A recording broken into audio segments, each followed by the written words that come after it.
Okay. Back again to Egypt, and the Prime Minister today made a specific commitment about paying the overdues to the international companies. Tell me the situation, how you looked at it, because I believe there was, at a certain stage, we were standing in a locked situation, and then what happened? Well, it was tough a few years ago. Of course, the oil price was $100 a barrel. For Egypt, this was a very difficult time. For BP, we've worked straight through in Egypt for 50 years without missing any days of production. We are deeply committed to working in Egypt. We understood the problems. And I think our business, you do transactions, but actually you have relationships. So in the tough times, you stand firm, you go with it, and then as the country's circumstances now greatly improved, the Prime Minister's commitments are absolutely coming through. So that's how we look at this, long-term relationships. And we have very large fields that will come on stream this year as well in Egypt. You'd probably be surprised to know that in 2016 and 2017, BP will be investing more money in Egypt than any other country in the world. And we invest in about 40 countries, so it's a big commitment for our company. Is this related to politics by any means, or this is just pure business?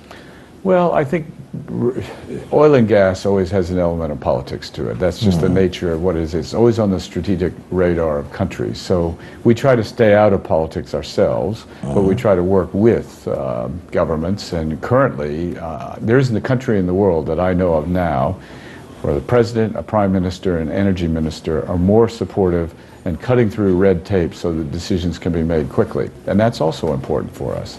The reason that my question was about politics is, for example, you'd hear the British government saying, oh, we're increasing our investments in Egypt through BP, for example. And maybe I would beg to differ with the British ambassador in Cairo, our friend John Casson, and I tell him this is not a decision by the British government, this is a decision by BP, so it's not thanks to you, it's thanks to the BP business plan. So maybe I'm wrong, would you? Well, I think there's always an element of cooperation and support. The British government absolutely supports what we do, and there are programs that the British government is doing in Egypt today that I think are very supportive of Egypt, and the two come together. I think